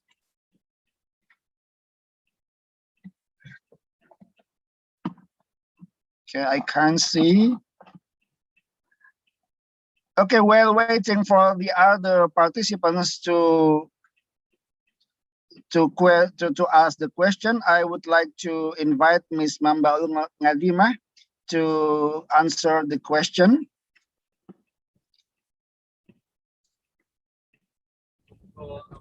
Okay, thank you. With Indonesian language, Sir? Oke. Begini Mbak Zaini, jadi Majelis Pesona Ilahi itu memang ketika tinggalnya di Melara, Jorsan, Melara, lingkungannya lingkungan agamis, dan mereka adalah lingkungan masyarakat yang sangat menjunjung tinggi konsistensi kepada nilai-nilai syariat Islam, khususnya kepada aturan ubudiyah yang dari fikih Ahlus Sunnah wal Jamaah Nahdiyah. Sementara di Majelis Pesona Ilahi ini karena mereka adalah tarekat, tarekat itu kan agak berbeda dengan mayoritas umat Nahdiyah yang biasanya ngikuti alim ulama dan mereka tidak harus bertarekat. Nah, bedanya kalau tarekat itu kan para muridnya itu harus taat kepada ajaran guru mursyid. Nah, yang unik di Majelis Pesona Ilahi ini memang ada ajaran-ajaran yang ini yang menyebabkan resistensi dari masyarakat, penolakan dari masyarakat. Salah satunya adalah tadi bahwa untuk mendekatkan diri pada Allah, untuk menjalankan syariat Islam itu kalau di Majelis Pesona Ilahi itu harus taat kepada mursyid. Dan memang ketika seperti itu ada beberapa ajaran yang seperti ajaran tentang fana atau ajaran tentang ma'rifatullah. Itu kalau di Melara kan tidak umum. Jadi umumnya kalau umat Islam itu untuk mendekatkan diri pada Allah itu biasanya dengan perbaikan akhlak, dengan tertib syariat dan perbaikan akhlak. Nah, kalau di Majelis Pesona Ilahi ini selain tertib syariat dan perbaikan akhlak, itu para jamaah itu diajari untuk zauk, mendekatkan diri pada Allah dengan zauk atau olah rasa. Makanya bahasa-bahasanya itu lebih dekat dengan bahasa orang-orang kejawen atau orang-orang kebatinan. Jadi bahasanya itu bahasa filosofis. Makanya ajaran-ajaran inilah yang sebenarnya yang agak ditolak oleh lingkungan masyarakat di Jorsan Melara.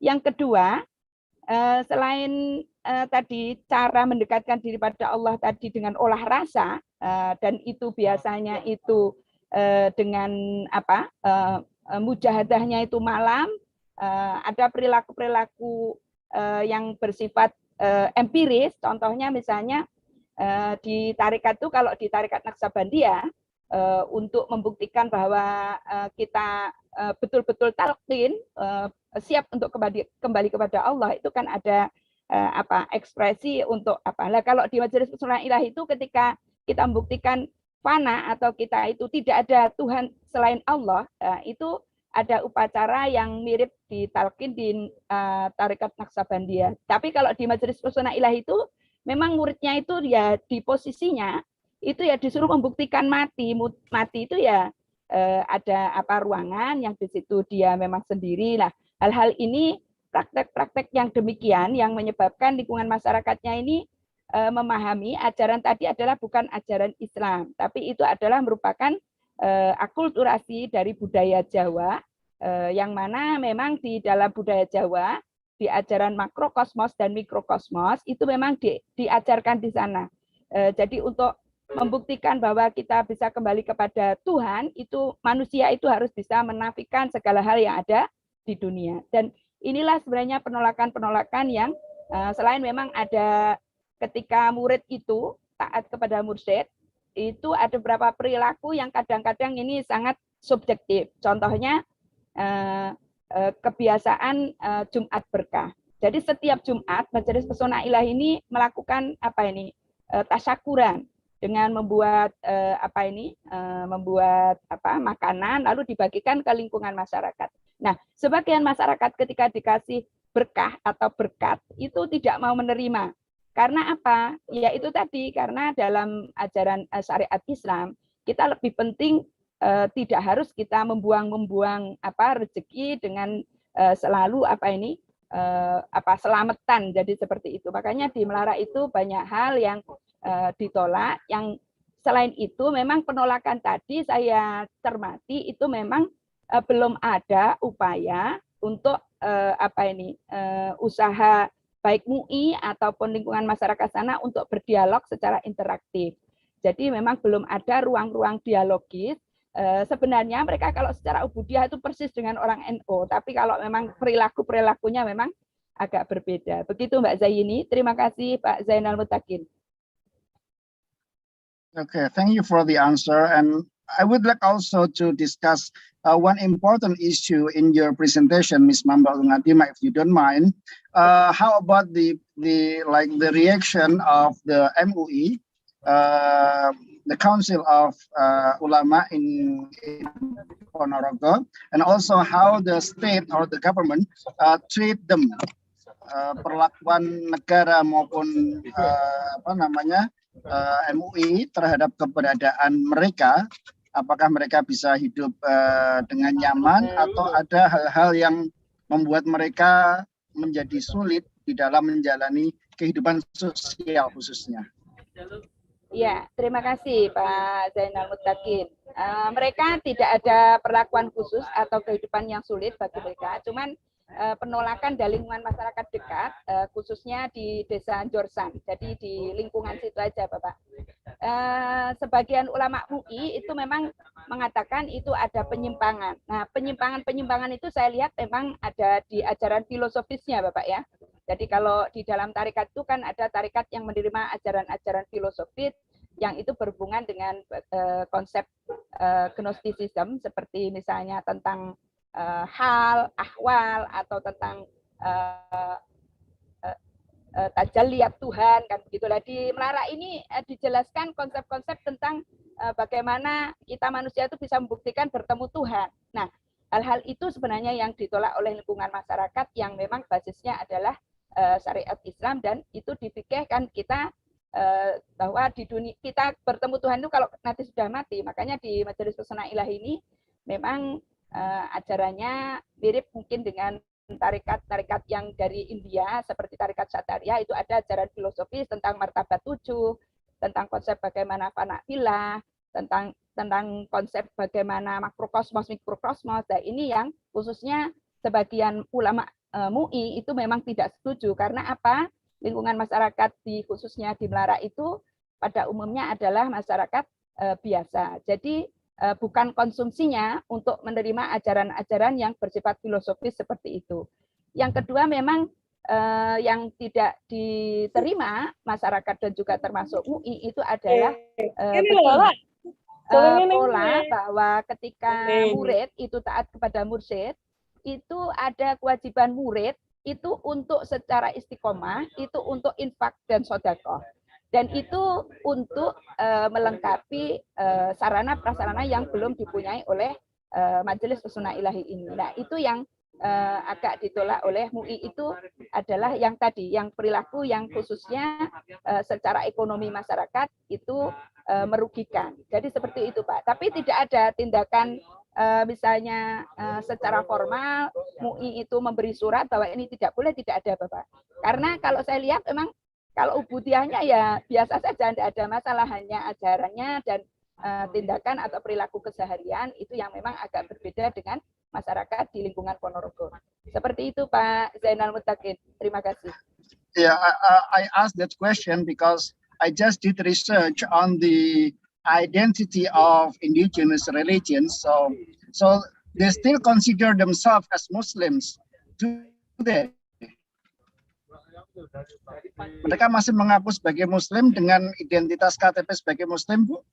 Iya, mereka Muslim dan mereka memang orang NU, Bapak. Cuman kalau NU itu biasanya kan taat fikih, taat syariat. Nah, dan di NU kan tidak semua NU itu menerima ajaran filsafat dalam bertuhan kan. Nah, di Majelis Pesona Ilahi ini yang diajarkan adalah filsafat agama, Bapak. Selain mereka taat syariat, mereka di dalam ketika malam-malam untuk kajian tadi adalah untuk mengkaji bagaimana tentang konsep-konsep ketuhanan yang bersifat filosofis.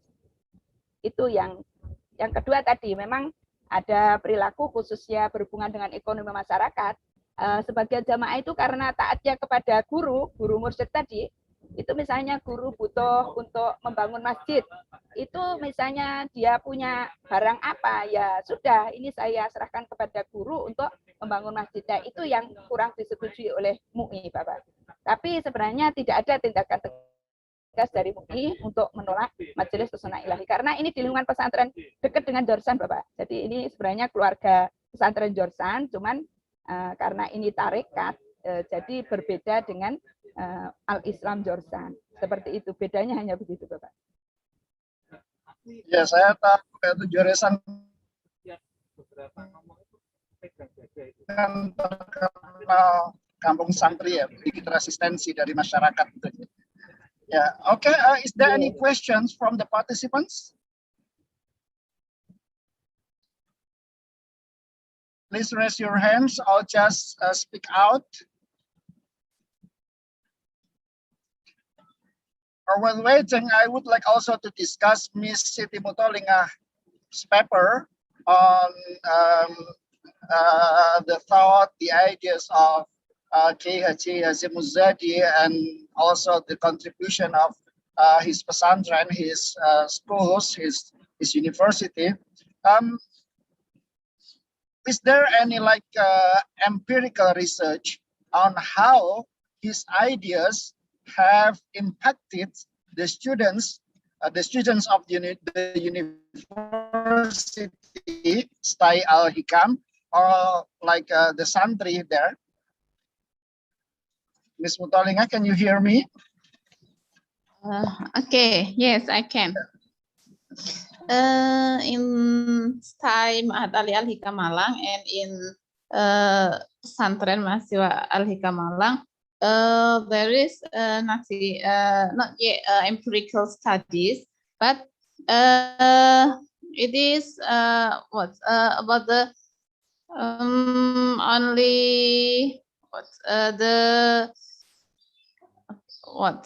hanya ini masih semacam studi yang lebih banyak pada memang itu pengarahan pada pembentukan attitude.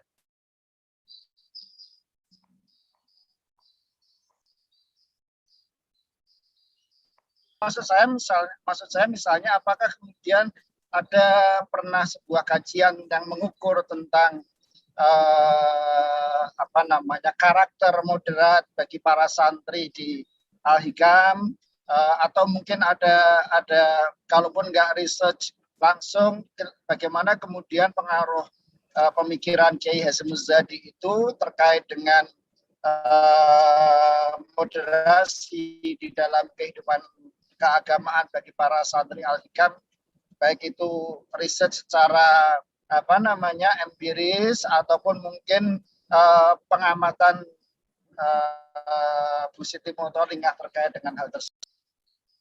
Oke, seperti yang saya katakan tadi, jadi memang belum ada kalau yang riset empirical research ya sejauh ini masih dalam tataran kebanyakan adalah studi pada konteks-konteks pemikiran beliau yang banyak dituangkan di dalam autobiografi.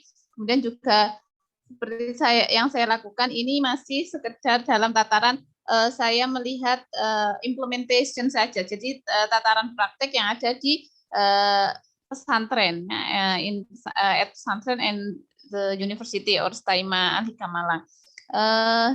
I think it is very interest ya. Jadi ini menurut saya sangat menarik juga jikalau ada dan bisa dilanjutkan untuk penelitian selanjutnya terkait dengan tadi yang disarankan atau yang dipertanyakan oleh Pak Zainal tadi, bagaimana ada studi-studi empirikal yang itu memang mengkaji tentang pengaruh-pengaruh dari pemikiran-pemikiran Kiai Hasyim Muzadi terkait dengan Islam Moderat, Islam Rahmatan lil Alamin dan lain sebagainya terhadap perilaku dari santrinya ataupun dari mahasiswanya. Nah, itu mungkin itu sebagai masukan untuk saya juga dan kepada teman-teman yang ada di sini, para audiens dan juga panelis-panelis lain, mungkin itu bisa menjadi hal yang menarik.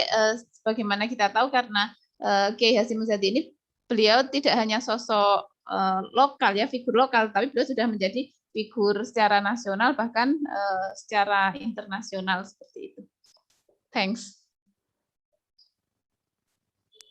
Ya, itu berarti memang ada bisa dilanjutkan pada riset berikutnya bagaimana membuat alat ukur tentang moderasi beragama dan kemudian juga bagaimana itu jika diterapkan atau dimasukkan pada santri atau alumni dari STAI Al-Hikam. Ya. Yes.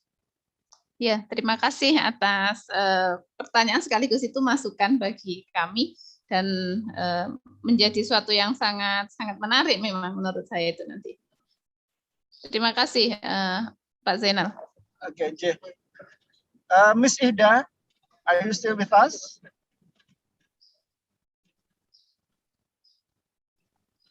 Miss Yes, Ida? Mr. Yes. Okay. One important thing when you compare Islam and Buddhism is that Buddhism, even though it doesn't have the concept of God, or there is no like such concept of God in Buddhism, but how do you think that the concept of respect in Buddhism can be applied to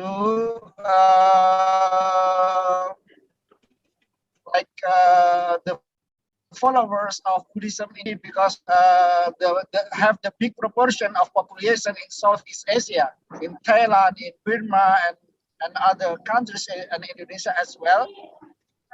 How can they apply the concept of respect when also they have the concept of mission? Hinduism is also Christianity. Maybe Hinduism is comparable to Judaism, that they don't have the concept of mission.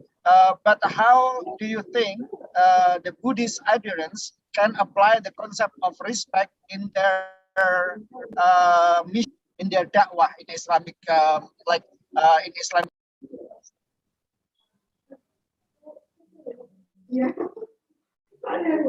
Okay. Thank you.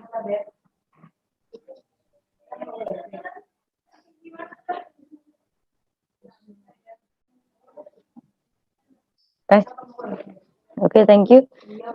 Maybe this can be my homework too, to have a research about how is the concept of Buddhism applied in another countries except Indonesian, because for the first time, for the first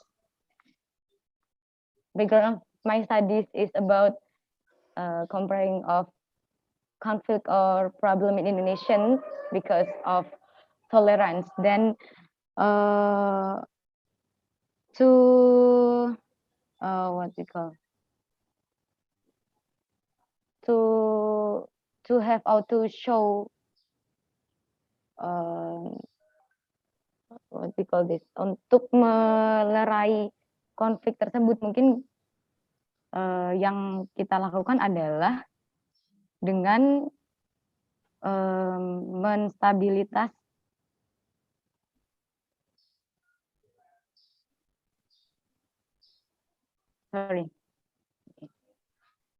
dengan cara mewujudkan harmonisasi antara umat beragama. Itulah yang bisa diwujudkan, cara paling mudah yang bisa diwujudkan untuk mencegah konflik antar agama. It also the same concept in Buddhism to list of the religions like this.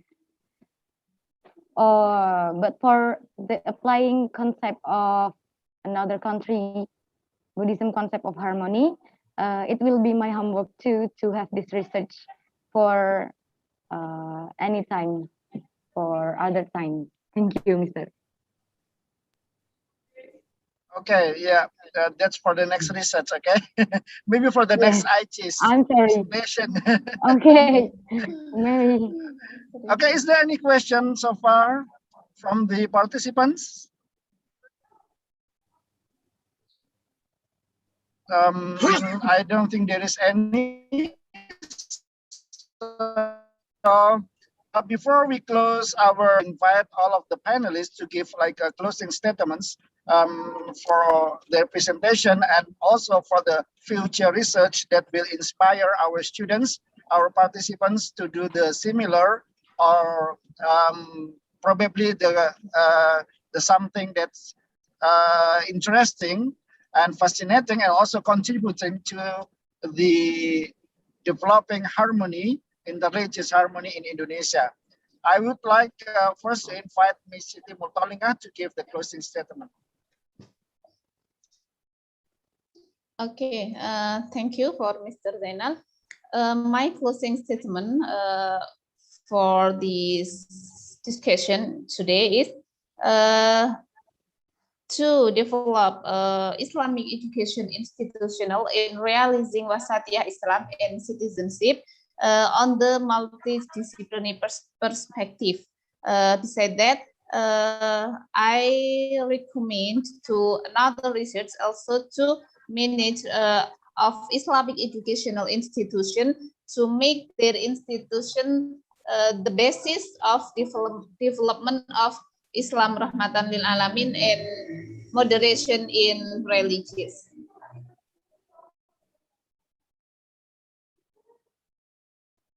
Okay, enough.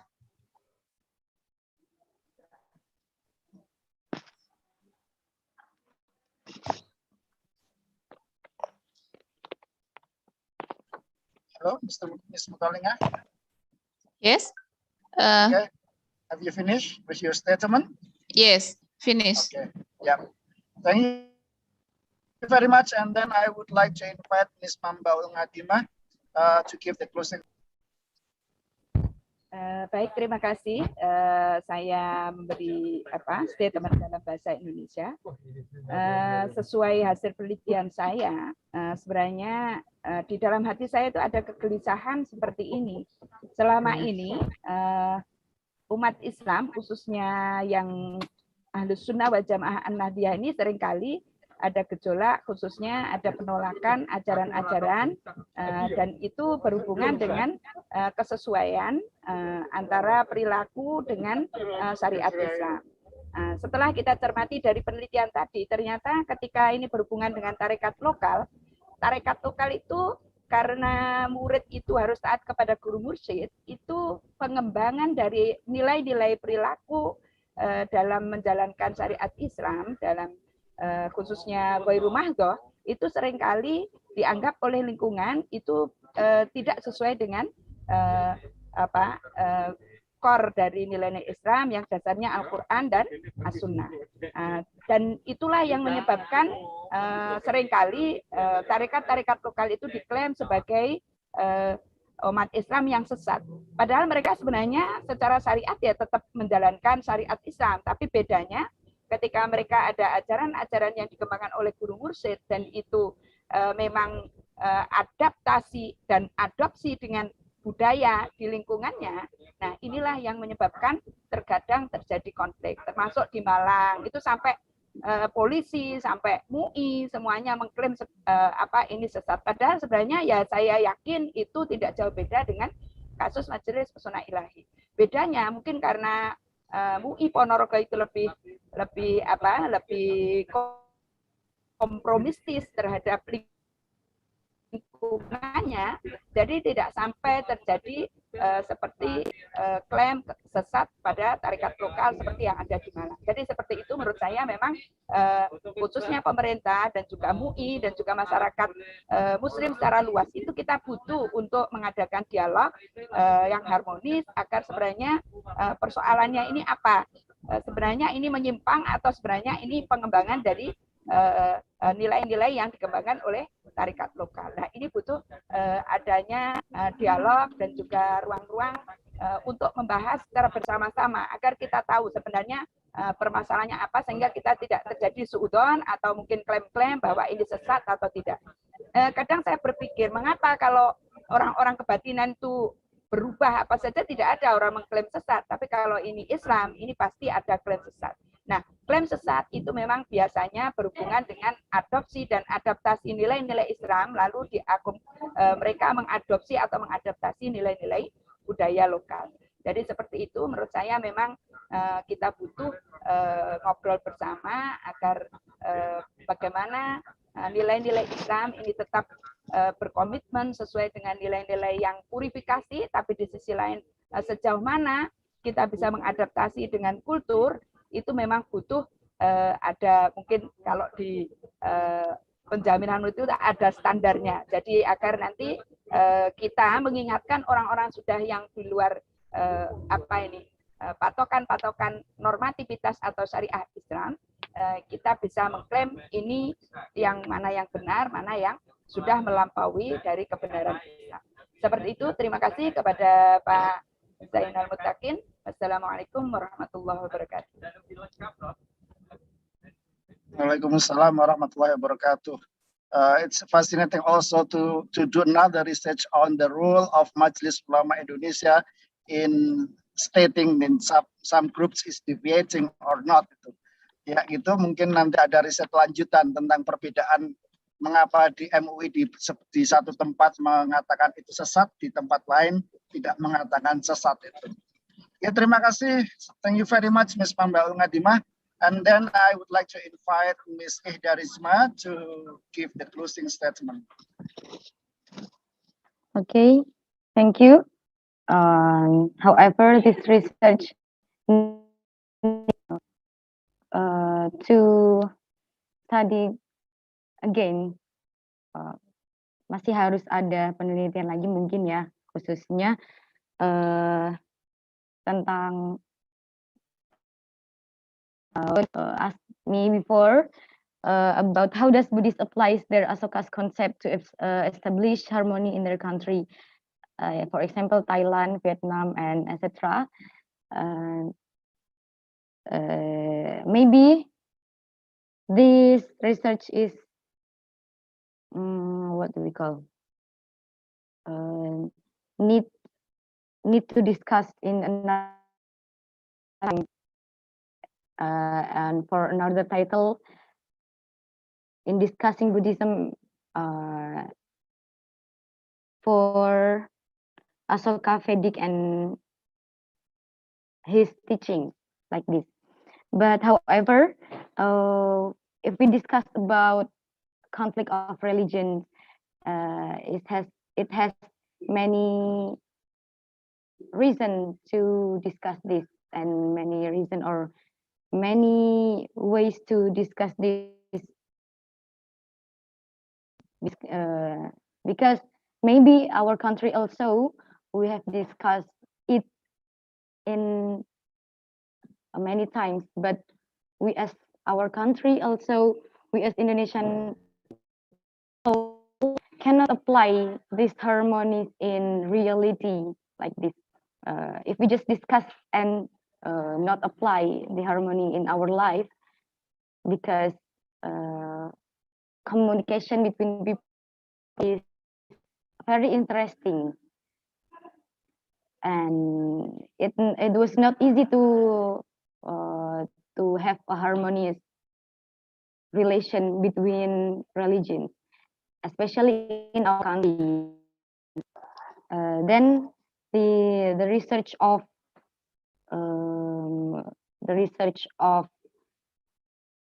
conflict of religion and harmonies of religion, to have harmony of religion,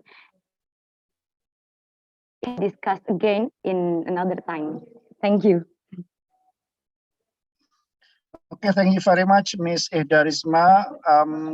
I expect you to do research in Thailand or in Myanmar, so we have a very comprehensive picture of how Buddhism build harmony when they are in the majority. Okay, and my closing statement is about that when we build interreligious harmony, how to live peace side by side between different religious adherents. One of the burden in doing that is the theological perspective. So because we have like truth claim that our religion is the best, our religion is the unique one, and our religion is the only way of salvation. So we need to reread the text, we need to reinterpret the doctrine. So how to make the harmony, how to make how to avoid the conflict between keeping the religious doctrine and also to build the harmony among different religious adherents. So this is all that we need to do dalam bahasa Indonesia. Salah satu problem dalam membangun hubungan antara agama adalah adanya doktrin-doktrin teologis yang kadang-kadang menghambat baik dari umat Islam maupun umat yang lain, dan kita perlu membaca ulang teks-teks yang ada, perlu menafsirkan ulang doktrin-doktrin yang ada, dan kemudian membuat harmoni, menyelaraskan antara kebutuhan tentang eksistensi keberagamaan kita, ya misalnya sebagai umat Islam, bagaimana kita tetap sebagai umat Islam, tetapi di sisi lain kita juga bisa menghormati dan menerima orang lain, orang umat beragama lain yang memiliki pandangan atau perspektif yang berbeda tentang konsep keselamatan. Okay, that's all our panel today. I would like to thank to host who has very helpful for convening this panel, and I'm very honored to have you all, the panelists, to chair you all in this panel, and I'm delighted to have you all, the participants. Well, thank you very much for joining us today, and I look forward to next interesting and more fascinating research on building interreligious harmony, tolerance, and to make Indonesia peaceful for every religion, every race, and every different culture. Thank you very much for all. See you next time for the next academic conference. Assalamualaikum warahmatullahi wabarakatuh. Waalaikumsalam warahmatullahi wabarakatuh. Thank you. And I give the time to the host. All panelists. Thank you very much. Oke. Good luck for Thank you. all. Foto bersama. Silakan difoto ya, silakan. Siapa yang foto ini? Yang di rumah, silakan difotoin. Terima kasih.